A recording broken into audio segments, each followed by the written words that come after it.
$8 million to promote LGBTQI+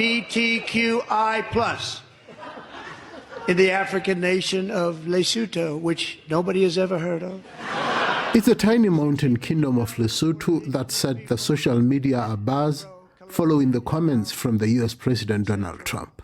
The cutting of aid has left thousands of healthcare workers in limbo, but it is the LGBTQI+ funding that raises eyebrows. Well, there are two things, basically. I think the issue of HIV should be separated from this LGBTQ thing, right?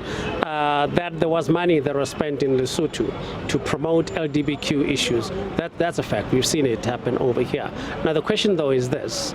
The administration that was there at the time was actually promoting such things, and the consensus in Lesotho was not in keeping with that. So from that standpoint, I don't think it's going to get too much of a kickback, a pushback from Basotho as it stands.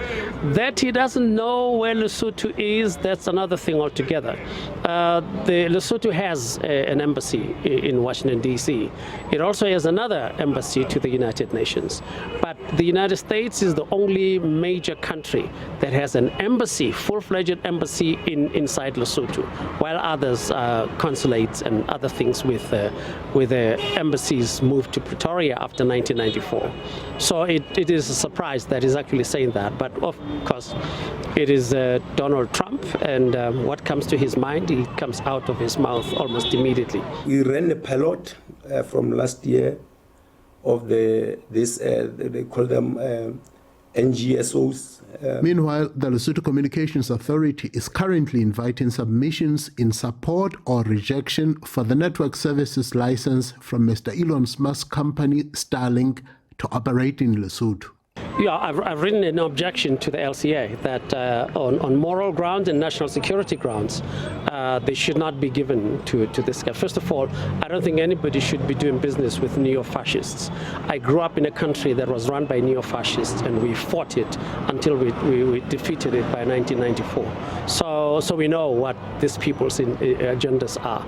But the point, though, is that if Lesotho does give him the license, knowing what kind of person he is, it'll spill over into South Africa, and that might actually cause some problems between Lesotho and South Africa. And that is what I think is the national security considerations on which this thing should actually be rejected. He must not be given a license here.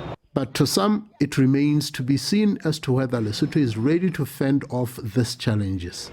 The budget speech that was presented didn't give us much of a direction of how we're going to cope without the injections from the US aid. So I think this is going to put a bit much of pressure on our leaders on how to correctly budget and give us hope that we will survive this.